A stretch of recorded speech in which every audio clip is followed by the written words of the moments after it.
வணக்கம், இது Chris speaks. நான் கோகுலகிருஷ்ணன் ரவீந்திரன்.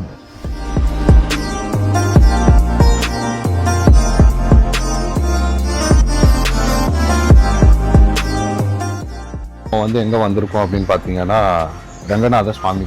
ஸோ இங்கே என்னன்னு பார்த்தீங்கன்னா இயர்லி, அதாவது 14 நூற்றாண்டுக்கு முன்னாடியே கட்டப்பட்ட ஒரு கோயில். விஜயநகர பேரரசு அந்த மன்னர்களால் கட்டப்பட்ட கோயில். ஸோ இங்கே மூலவர் யாருன்னு பார்த்தீங்க அப்படின்னா விஷ்ணு. ஸோ கோயிலை பொறுத்த வரைக்கும் கிட்டத்தட்ட 14ஆம் நூற்றாண்டுக்கு முன்னாடியே கட்டியிருக்கிறதா சொல்கிறாங்க. அந்த காலத்தில் விஜயநகர பேரரசு ஆண்ட மன்னர்கள் அவங்க கட்டின கோயில். ஆனால் எந்த ராஜா கட்டினதுங்கிற எக்ஸாக்ட் ஹிஸ்ட்ரி இங்கே யாருக்கும் தெரியல. அதுவும் இல்லாமல் இங்கே இருக்கிற தூண்கள் எல்லாமே நம்ம ஏற்கனவே சோமநாதபுரம் கோயிலில் பார்த்த அந்த பொய்சாளர்களுக்கு முன்னாடியே கட்டப்பட்ட தூண்கள் கோயில்னு சொல்கிறாங்க. ஸோ உள்ளே போகலாம், உள்ளே போயிட்டு சாமியை பார்க்கலாம். அதான் நான் சொன்ன மாதிரி இங்கே மூலவர் யாருன்னு பார்த்தீங்கன்னா விஷ்ணு.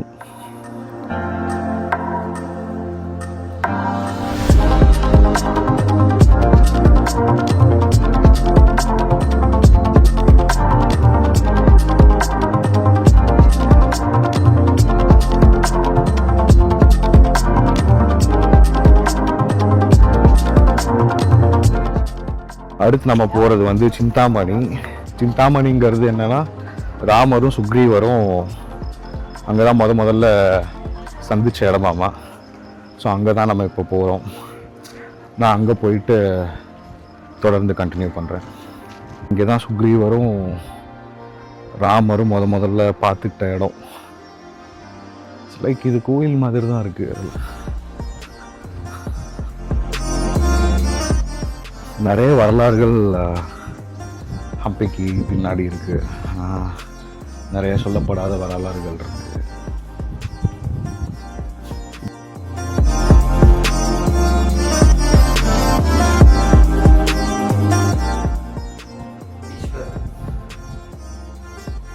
இது காசி விஸ்வேஸ்வரர் பாதமாமா. லிங்கம் வடிவத்தில் இருக்குது, பாதமும் இருக்குது.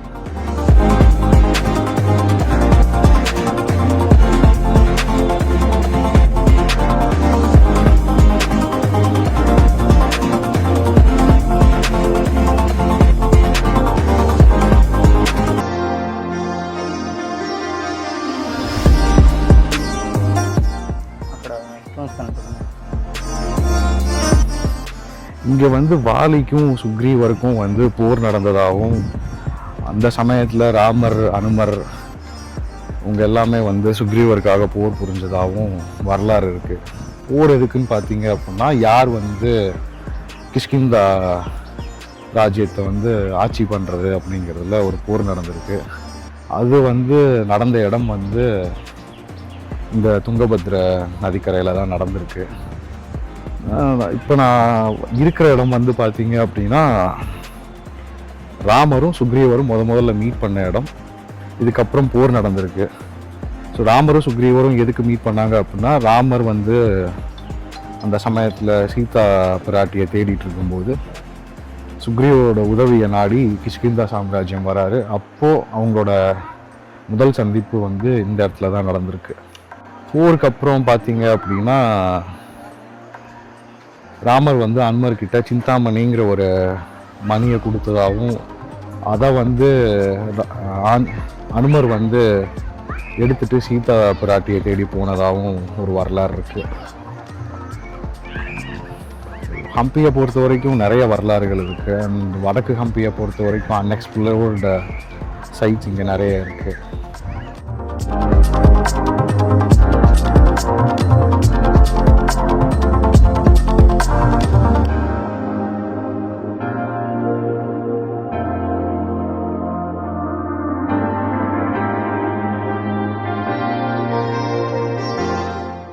நான் சொன்ன மாதிரி போருக்கு முன்னாடி ராமர், சுக்ரீவர், அனுமர், லக்ஷ்மணன்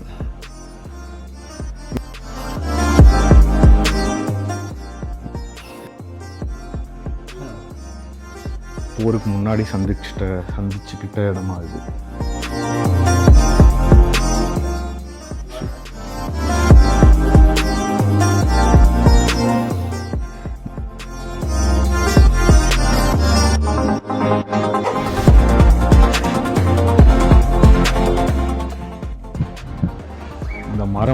தெரியும்னு நினைக்கிறேன். 500 வருஷம் பழசாமா இந்த மரம். கிட்ட கூட போய் பார்க்கலாம்.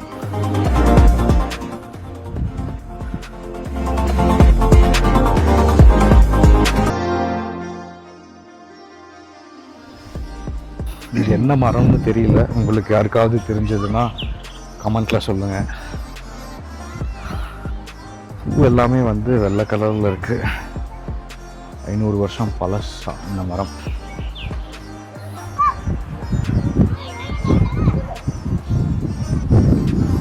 இப்போ நம்ம எங்க இருக்கோம்னா வடக்கு ஹம்பியில் இருக்கிற வாலி கேவுக்கு வந்திருக்கோம்.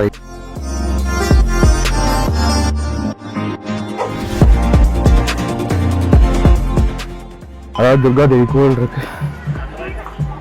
இதுக்கு பின்னாடி போனவங்க தான். ஸோ வாலிகேவுங்கிறது வாலிகேவ் போகிற வழியில் துர்காதேவி டெம்பிள் இருக்கு. ஸோ இதுக்கப்புறம் பின்னாடி போனீங்கன்னா தான் வாலி குகை.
இப்போ நம்ம எங்கே இருக்கோம்னா வடக்கு ஹம்பியில் இருக்கிற வாலி கேவுக்கு வந்திருக்கோம்.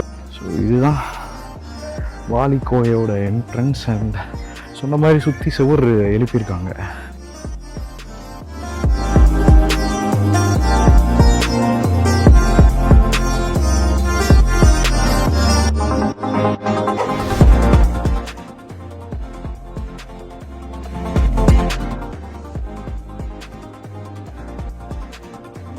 ஸோ இதுதான் வாலி. ஸோ இதுதான் வாலி வாழ்ந்த குகை.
சார் வணக்கம், என் பேர் வாசுதேவ்.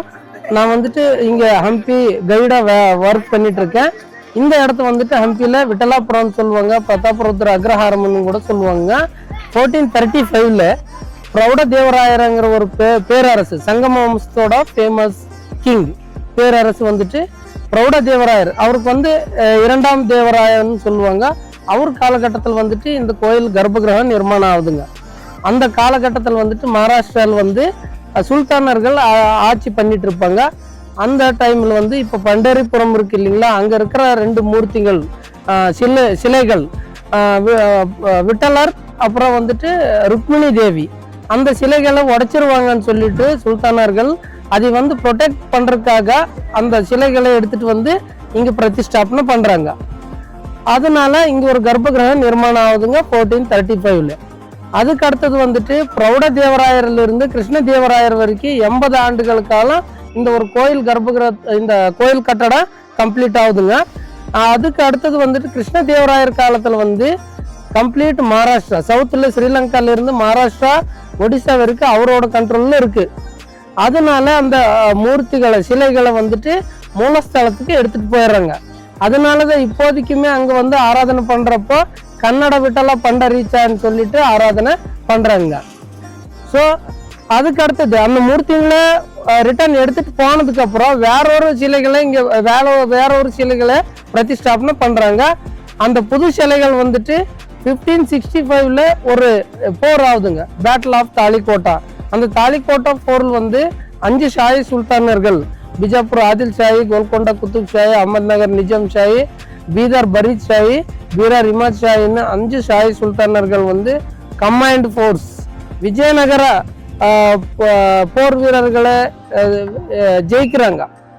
விஜயநகரம் வந்து தோத்ததுக்கு அப்புறம் விஜயநகர பேரரசர் ராமராயர் வந்து இறந்துடுறாருங்க. இறந்ததுக்கு அப்புறம் இங்க வந்து எல்லாம் அட்டாக் பண்ணிட்டு லூட் பண்ணி எல்லாம் உடச்சி எறிஞ்சிட்டு போயிடுறாங்க. அது மாதிரி தான் விஜயநகர இந்த ஹம்பி தலைநகரம் இது எல்லாமே இப்படி நாசமாகி வெறும் மானுமெண்டா நிக்குதுங்க இப்போ. ஓகே, அதுக்கு அடுத்தது வந்துட்டு இந்த கோயிலுக்கு எதிர்த்த பக்கத்துல வந்து இந்த பெரிய கோபுரம் இருக்கு பாத்தீங்களா, மண்டபம். இந்த மண்டபத்தை வந்துட்டு ஏகாதசி மண்டபம்னு சொல்லுவாங்க. ஏகாதசி டைம்ல வந்து இங்க க்ரௌட் அதிகமா இருக்கு. அதனால உற்சவ மூர்த்திகளை எடுத்துட்டு வந்து இங்க பிரதிஷ்டாபனை பண்ணிட்டு தரிசனம் கொடுப்பாங்க. அப்புறம் இந்த விஜயநகர தலைநகர ஹம்பியில் வந்துட்டு 7 பஜார்கள் இருக்கு. ஒவ்வொரு கோயில் முன்னாடியும் ஒவ்வொரு பஜாரு மார்க்கெட்டு. அதே மாதிரி விட்டலாபுரத்தில் வந்துட்டு விட்டல பஜார்னு சொல்லுவாங்க. 945 மீட்டர் லென்த்து, 32 மீட்டர் விட்த் இருக்கிற பஜார் காம்ப்ளெக்ஸ். ஸோ இந்த பஜாரோட விசேஷம் என்னன்னா, அந்த காலகட்டத்தில் குதிரைகள் வியாபாரம். சைனீஸ், போர்ச்சுகீஸ், பர்ஷியன், அரேபியன்ஸ் வந்துட்டு இங்கே குதிரைகளை வித்துட்டு அவங்களுக்கு தேவையான பொருட்கள், ஸ்பைசஸ், கோல்டு, டைமண்ட் இது எல்லாமே எடுத்துட்டு போவாங்க அவங்க. ஸோ இது இந்த பஜார் காம்ப்ளெக்ஸ் வந்துட்டு 2 ஃப்ளோர், டபுள் ஃப்ளோர்ல இருந்ததுங்க. 2 சைடுமே இந்த மண்டபங்க டபுள் ஃப்ளோர். இங்க மேலே ஏறதுக்கு ஸ்டெப்ஸையுமே பார்க்க முடியும். இந்த சைடுல டபுள் ஃப்ளோர் மண்டபமும் இந்த கார்னர்ல இருக்குங்க.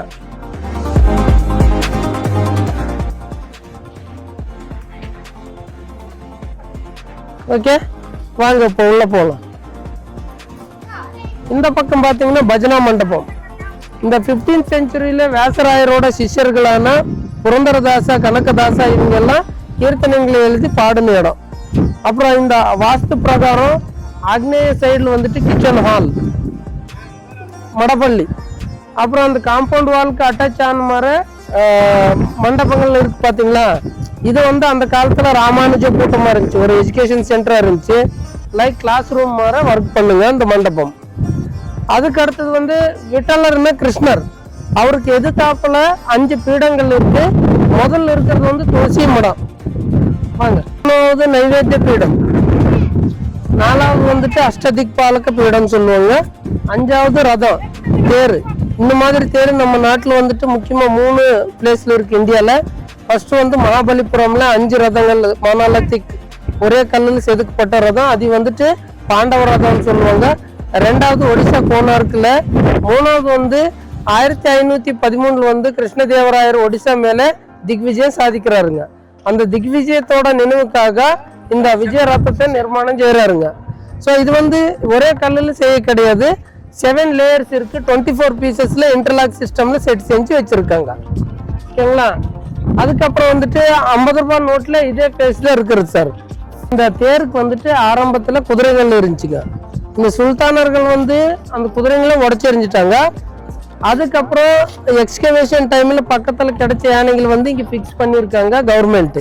அந்த குதிரையோட வாலும் காலும் இந்த யானைக்கு பின்னாடி பார்க்க முடியும்.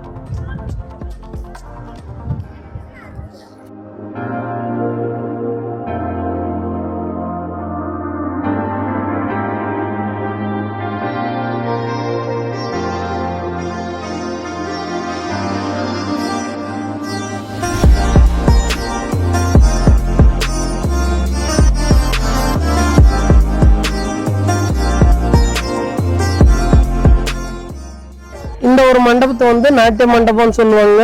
அந்த காலகட்டத்தில் இங்கே வந்து நாட்டியம் செய்வாங்க, டான்ஸ்.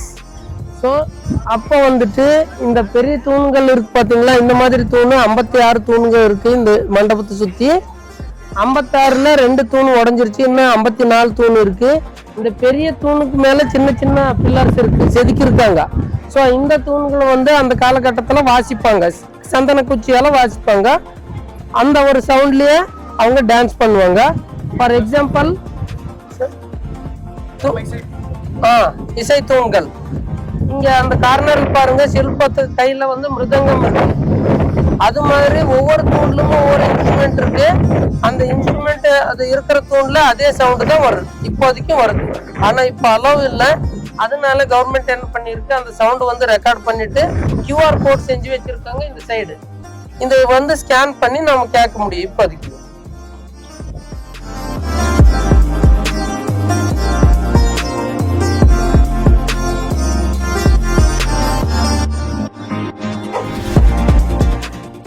அந்த மலை மேல கோயில் தெரியுது பாத்தீங்களா, அது வந்து அஞ்சனாத்ரி ஹில்னு சொல்லுவாங்க. ஆஞ்சநேயர் பிறந்த இடங்க அது.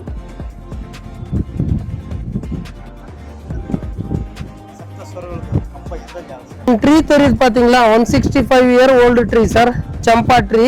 1856 வந்து அலெக்சாண்டர் ஜான் கிரீன்ல போட்டோகிராஃபி செஞ்சிருப்பார், ஒரு British officer.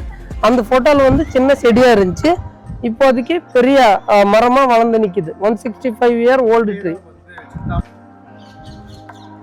Musical pillars view.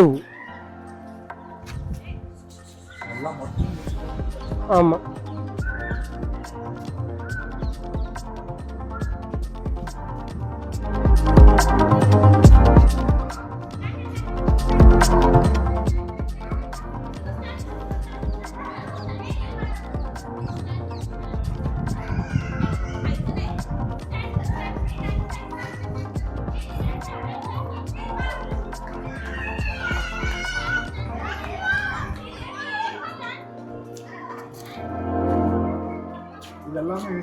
ஆமாங்க சார், எல்லாமே மியூசிக்கல் பில்லர்.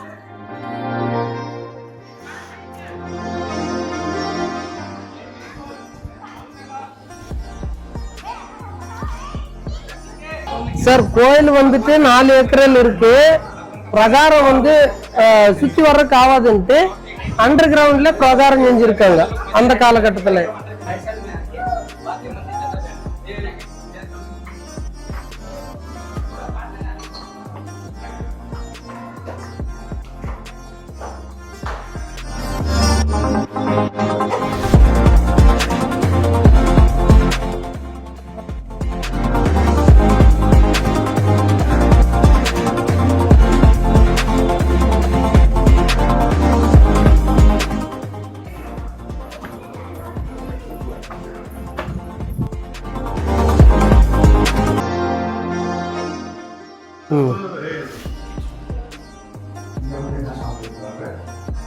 இங்க வந்து விட்டலார் ருக்மணி ரெண்டு பேருக்கு மூர்த்தி இருந்துச்சு. ஓகே, அதாவது மூர்த்தி வந்து ஸ்டாண்டிங் பொசிஷன்ல இருக்குதுங்கிறதுனால இன்டர்லாக் சிஸ்டமும் இருக்குங்க இதுக்கு சார். 1435ல இருந்து 1565 வரைக்கும் இருந்துச்சு. பட் 1523 வந்து கிருஷ்ணதேவராயர் பீரியட்ல பண்டரிபுரத்துல இருந்து வருது பாத்தீங்களா மூர்த்தி, அந்த மூர்த்தி வந்து ரிட்டர்ன் எடுத்துட்டு போயிட்டாங்க. அதுக்கப்புறம் வேற ஒரு புது மூர்த்தி வந்து பிரதிஷ்டாபனை பண்ணியிருந்தாங்க சிலைகளை. அது வந்து சுல்தானர்கள் 1565ல போரானப்போ உடச்சி அடிச்சாங்க சார். இன்ஸ்கிரிப்ஷன்ஸ் வந்துட்டு ஹம்பியில் வந்து அதிகமா இருக்கிறது விட்டலா டெம்பிள் தான். 30க்கும் அதிகமா இன்ஸ்கிரிப்ஷன்ஸ் இருக்கு. இல்ல இங்க வாங்க, இப்படி காமிக்கிறேன் நான். அதான் நம்ம என்ட்ரி வந்தோம் இல்லைங்களா, அந்த என்ட்ரியில சாஷ்டாங்க நமஸ்காரம் பார்த்தோம் இல்லைங்களா, ரைட் சைட்ல ஒரு இன்ஸ்கிரிப்ஷன். ஆமா, மெயினான இன்ஸ்கிரிப்ஷன் அது, அதையும் மட்டும்தான் சொன்னேன் நான். இங்க பாருங்க, அந்த மொத்த செவரு எல்லாமே இன்ஸ்கிரிப்ஷன் தான். அது 2 லேயருமே இன்ஸ்கிரிப்ஷன் தான், கண்டினியூஸா இருக்குங்க.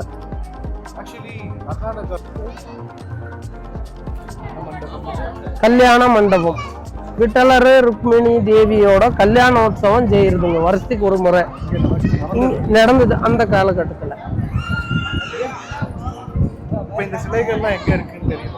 இந்த சிலைகள் எல்லாம் மദ്രാஸ் கவர்மெண்ட் டிவிஷன் இருந்தப்போ பிரிட்டிஷ் பீரியட்ல சில சிலைகள் சென்னை எக்மோர் மியூசியம்ல இருக்கு. சார் நாம வந்துட்டு இப்போ போயிட்டு இருக்கிற இடம் வந்து விட்டலர் கோயிலுக்கு பின்னாடி வந்துட்டு ஆழ்வார் கோயிலுக்கு போற வழி இருக்கு. அந்த ரைட்ல போனா ஆழ்வார் கோயில் சார், லெஃப்ட்ல வந்துட்டு விருப்பாட்ச கோயிலுக்கு போற தடம், பழைய ரூட் சார், அது ஏன்சியன்ட் ரூட்டு. அந்த ரூட்டை வந்துட்டு கம்ப பூப்ப மார்க்கான்னு சொல்லுவாங்க. ஹரியர்ங்கிற ஒரு கிங்கோட மகன் பேரு கம்ப பூப்பான் அவர் பேரு. அவர் காலத்துல வந்து இந்த ஒரு ரூட்டை வந்து அவரு செய்யறாரு, அதனால கம்ப பூப்ப மார்க்கன்னு சொல்லுவாங்க. முன்னாடி அப்படியே ரிவர் பக்கத்துக்கு போனாக்கா அங்க ஏன்சியன்ட் பிரிட்ஜும் தெரியும். இப்போ அஞ்சனாதிரி போனாலும் அங்கிருந்தும் தெரியும் சார், பில்லர்ஸ், இந்த ரிவருக்குள்ள பில்லர்ஸ் தெரியும் சார், அது கம்ப பூப்ப பிரிட்ஜுன்னு சொல்லுவாங்க. அதே வழியா தான் இப்போ போயிட்டு இருக்கா. இப்படி ரைட் சைடு பாருங்க, அது வந்து திருமங்கை ஆழ்வார் கோயில். நம்மளோட டே 1 ட்ராவல் vlog ஹம்பியில் பொறுத்த வரைக்கும் சக்ஸஸ்ஃபுல்லி முடிஞ்சிருக்கு. நாளைக்கு நமக்கு டே 2 நிறைய விஷயங்கள் நமக்காக காத்துட்டு இருக்கு. நிறைய அன்எக்ஸ்ப்ளோர்ட் சைட்ஸ், பல ஆச்சரியங்கள், பல வரலாறுகள் நமக்காக காத்துட்டு இருக்கு. இணைந்திருங்கள். இது கிறிஸ்பீக்ஸ். நான் கோகுல கிருஷ்ணன் ரவீந்திரன்.